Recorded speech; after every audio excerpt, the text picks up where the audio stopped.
Hello friends, welcome to BQ pharmacy academy. आज हम D pharm first year का एक नया सब्जेक्ट चालू करने वाले हैं जिसका नाम है ह्यूमन एनाटॉमी एंड फिजियोलॉजी। ये हमारा सबसे फर्स्ट लेक्चर रहेगा इस सब्जेक्ट का। उसमें हम सबसे पहला चैप्टर चालू करेंगे, introduction to human anatomy and physiology. Generally इस चैप्टर में ना हम लोग एनाटॉमी एंड फिजियोलॉजी का बेसिक कॉन्सेप्ट देखेंगे। व्हाट इज द एनाटॉमी क्या होता है, व्हाट इज द फिजियोलॉजी क्या होता है, और कुछ अलग टर्म्स भी देखेंगे जो हमारे लिए ज़रूरी होता है फॉर फर्दर स्टडी के लिए। तो उसमें हम जनरली कवर करने वाले बेसिक डेफिनेशन, जैसे what is the anatomy and what is the physiology. उसके अलावा भी हम बहुत सारे सब डेफिनेशन देखेंगे। फिर उसके बाद 11 बॉडी सिस्टम। 11 बॉडी सिस्टम्स होते क्या हैं एंड बॉडी पोजिशंस। तो फर्स्ट हमारा definition of the anatomy. Anatomy क्या होता है? It is the study of different part of the body, their forms, their location and relationship among them. देखो इसका मतलब क्या होता है, जनरली कोई भी ऑर्गन्स का साइज, शेप, उसका लोकेशन, उसके ऊपर क्या क्या टाइप की कवरिंग है, वो सब चीज़ों की स्टडी को हम लोग जनरली एनाटॉमी में देखते हैं। जैसे आई, आई जनरली कहाँ पे लोकेटेड होता है? ऑर्बिटल कैविटी में। ये क्या है? उसका एनाटॉमी है। फिर आई में 3 लेयर्स होते हैं, स्क्लेरा, कॉर्निया, रेटिना। ये सब क्या है? उसकी एनाटॉमी है। नेक्स्ट डेफिनेशन है physiology. Physiology it is the study of function of the body. Generally जो भी ऑर्गन्स के आप बारे में पढ़ोगे, उसका अगर फंक्शन आप पढ़ रहे हो तो इसका मतलब वो क्या होता है? उसका फिजियोलॉजी। जैसे यहाँ पे डायग्राम रिप्रेजेंट किया हार्ट का। हार्ट क्या करता है? ब्लड को पंप करता है by alternate contraction and relaxation. ये उसका क्या हो गया? फिजियोलॉजी। आप बेसिक पढ़ते आ रहे हो 8 9 10 से ही कि ह्यूमन बॉडी होता है, उसके पास हेयर्स होते हैं, आई होते हैं, फॉरहेड होते हैं, फेस, चीन, नेक, चेस्ट, वेस्ट, स्टमक्स होते हैं, और भी बहुत सारी चीजें होती है। अब इस सब्जेक्ट में हम लोग जनरली उसका लेट एडवांस वर्जन पढ़ेंगे, मतलब इसके इंटरनल ऑर्गन्स के बारे में पढ़ेंगे। अब ह्यूमन का बॉडी जो होता है ना, अलग अलग लेवल पे ऑर्गेनाइज्ड है। जैसा पहला आता है आपके बॉडी का सबसे बेसिक कंपोनेंट आता है सेल। जब बहुत सारे सेल्स एक साथ कंबाइंड होते हैं, there is a formation of tissue. And बहुत सारे टाइप के टिश्यूज एक साथ ऑर्गेनाइज होते हैं, तो there is a formation of organs. अभी ऑर्गन्स जो हैं एक साथ ऑर्गेनाइज्ड होके ऑर्गन सिस्टम का फॉर्मेशन करते हैं।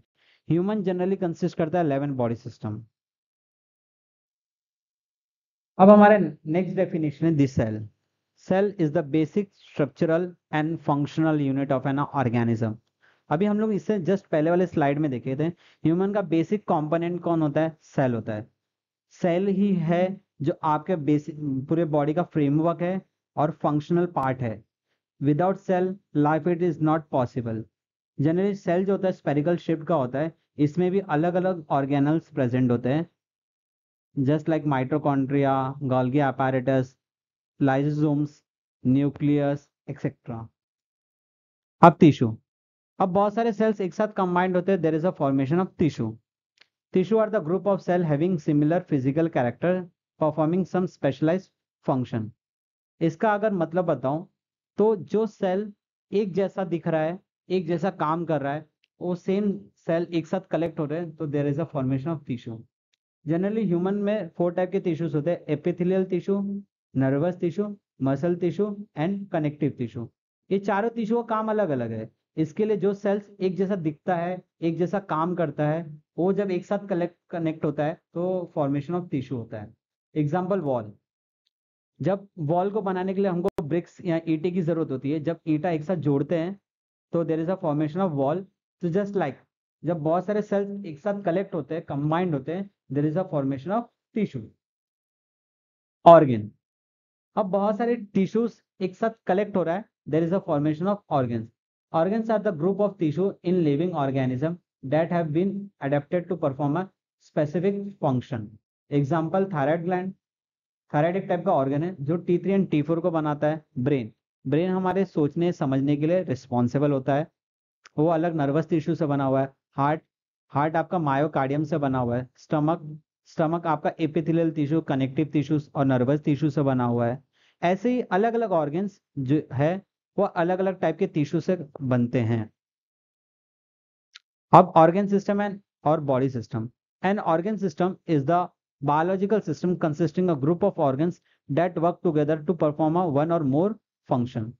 जैसे मैंने बताया था, आपके ह्यूमन बॉडी में 11 बॉडी सिस्टम्स होते हैं। ये 11 बॉडी सिस्टम में अलग अलग ऑर्गन्स एक साथ कंबाइंड होते हैं और एक सिस्टम का फॉर्मेशन होता है। एग्जाम्पल अगर मैं दूं, आपका central nervous system, central nervous system generally brain और स्पाइनल कॉर्ड से बना हुआ है, तो एक अलग सिस्टम हो गया।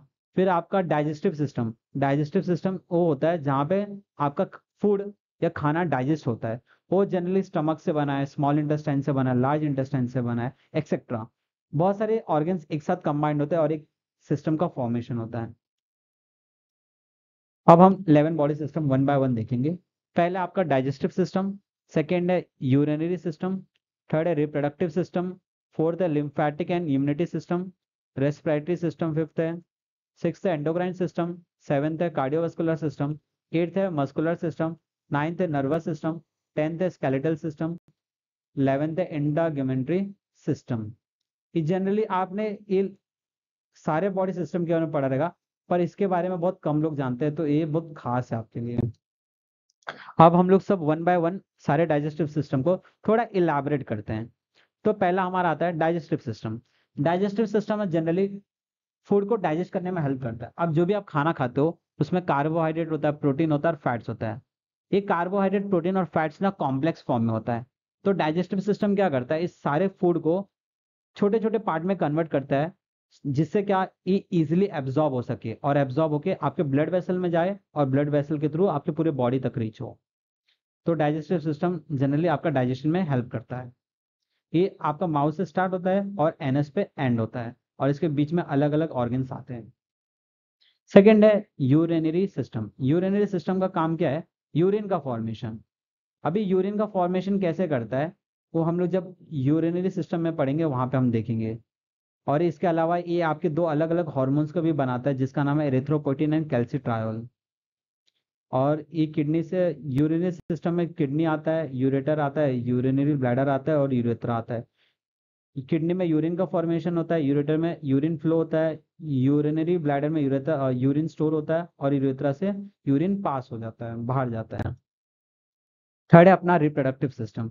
रिप्रोडक्टिव सिस्टम ना जनरली मेल में अलग, फीमेल में अलग होता है। मेल में जनरली रिप्रोडक्टिव सिस्टम में टेस्टिस आता है, पेनिस आता है, यूरेथ्रा आता है, स्क्रोटम पाउच आता है, वासा डिफरेंशिया आता है, प्रोस्टेट ग्लैंड आता है, सेमिनल वेसिकल्स आते हैं।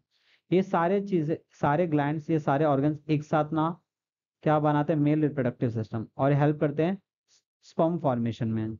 ये जो आपको टेस्टिस दिख रहा है ये जनरली स्पर्म बनाता है।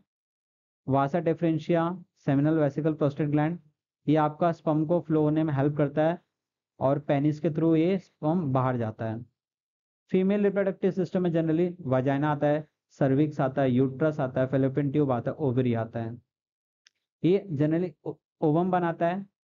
जब मेल का स्पर्म फीमेल में एंटर करता है तो यहाँ से ओवम रिलीज होता है, ओवरी से ये आपके फेलोपियन ट्यूब तक आता है और ये स्पर्म क्या करता है, इस ओवम को फर्टिलाइज करता है, जिससे एक नए बर्थ का फॉर्मेशन होता है या न्यू वंस का फॉर्मेशन होता है। अब फोर्थ है हमारा lymphatic system and the immunity. Lymphatic system ना जनरली आपका डिफेंसिव मैकेनिज्म परफॉर्म करता है, मतलब आपकी बीमारियों से लड़ने में हेल्प करता है। जो भी बाहर से बीमारियां आती है, आपका लिम्फेटिक सिस्टम यानी इम्यूनिटी क्या करता है, उससे फाइट करने में हेल्प करता है। इसमें अलग अलग ऑर्गन्स काम आते हैं। पहले आपका थाइमस, लिम्फ नोड, इसके अलावा इसमें लिम्फेटिक वेसल जिसमें लिम्फ फ्लो होता है वो आपका हेल्प करता है इस बैक्टीरिया वायरस से लड़ने में। उसके बाद नेक्स्ट आता है रेस्पिरेटरी सिस्टम। रेस्पिरेटरी सिस्टम में ना जनरली गैस का एक्सचेंज होता है। अब गैस जनरली एंटर कहाँ से करता है, नोज से एंटर करता है या ओरोफेरिंग से एंटर करता है। वो आपके लैरिंग्स से होते होते ट्रैकिया, ट्रैकिया से ब्रोंकिया, ब्रोंकिया से ब्रोंक्यूल्स, फिर एल्वेलाइस में एंटर होता है। अब यहाँ पे होता क्या है, जो भी हम सांस अंदर लेते हैं उसमें जनरली ऑक्सीजन होता है।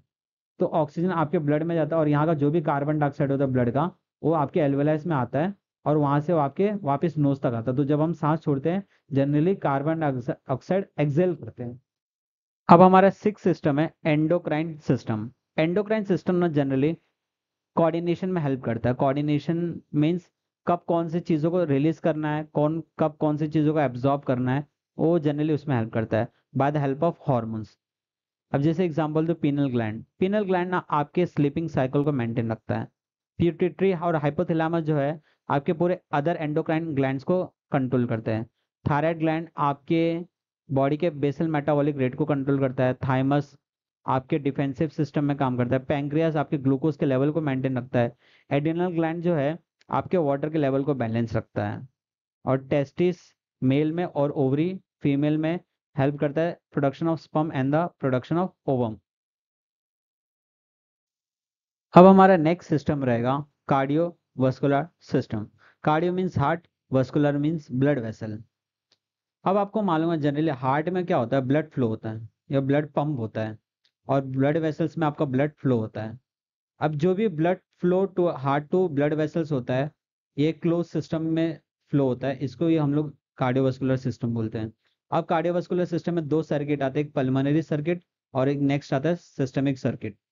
Pulmonary circuit generally heart to lungs होता है, लंग्स टू हार्ट होता है।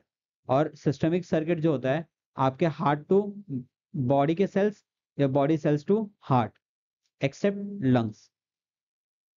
इसकी स्टडी को हम लोग बोलते हैं कार्डियोवास्कुलर सिस्टम। नेक्स्ट है हमारा मस्कुलर सिस्टम। मस्कुलर आपके बॉडी में तीन टाइप के मसल्स होते हैं। पहला है स्केलेटल, दूसरा है कार्डियक और थर्ड है स्मूथ। जो भी आप यहाँ पे मसल्स देख रहे हो ना, वो जनरली आपके स्केलेटल मसल्स होते हैं। ये वॉलेंट्री मसल्स भी होते हैं जिनको आप खुद कंट्रोल कर सकते हो। आप हैंड को खुद कंट्रोल कर सकते हो, आर्म्स को खुद कंट्रोल कर सकते हो, लेग्स को खुद कंट्रोल कर सकते हो, नेक को भी आप खुद कंट्रोल कर सकते हो। तो यहाँ पे जितने भी मसल्स होते हैं जनरली वो स्केलेटल मसल से बने रहते हैं। स्मूथ मसल ना जनरली विसरल ऑर्गन्स होते हैं, विसरल ऑर्गन्स में प्रेजेंट होते हैं। विसरल ऑर्गन्स मीन्स ऐसे ऑर्गन जो इनवॉलेंट्री होते हैं, जिन पे आपका कंट्रोल नहीं होता। एग्जाम्पल आपके हार्ट, लंग्स, किडनी, और इसके इसमें भी मसल्स पाए जाते हैं, उसको हम लोग स्मूथ मसल बोलते हैं। थर्ड है अपना कार्डियक मसल जो सिर्फ हार्ट पे प्रेजेंट होता है, ये भी इनवॉलेंट्री होता है। इनकी स्टडी को हम लोग क्या बोलते हैं, मस्कुलर सिस्टम बोलते हैं। अब नेक्स्ट है नर्वस सिस्टम। ये बहुत इंपॉर्टेंट सिस्टम होता है, क्योंकि जो भी आपके बॉडी में मूवमेंट होता है, कोऑर्डिनेशन होता है, कंट्रोल होता है, ये सब नर्वस सिस्टम ही कंट्रोल करता है।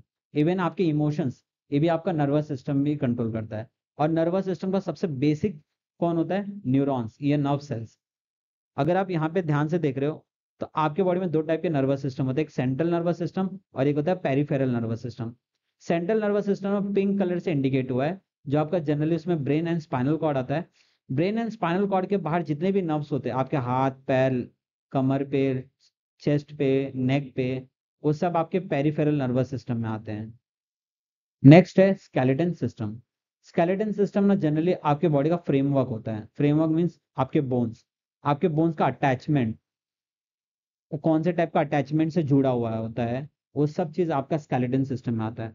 इसमें हम जनरली बोन्स के बारे में पढ़ने वाले हैं और कौन से टाइप के अटैचमेंट्स होते हैं वो हम पढ़ेंगे। लास्ट है हमारा द इंडाग्यूमेंट्री सिस्टम। अब इंडाग्यूमेंट्री सिस्टम एक बहुत कम लोग जानते होंगे, पर ये बहुत इंपॉर्टेंट सिस्टम होता है। इसमें जनरली आपके हेयर्स, नेल्स और स्किन आते हैं। Study of hair, nail and skin is called the integumentary system. तो मैंने यहाँ पे स्किन का फोटो शो किया है। ये होता है आपका एपिडर्मिस, डर्मिस एंड हाइपोडर्मिस। ये तीन लेयर एक साथ जुड़ता है और आपका फॉर्मेशन ऑफ स्किन होता है।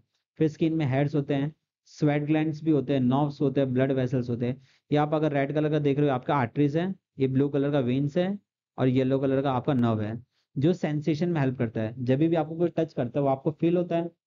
वो क्यों फील हो रहा है, because of this touch receptor.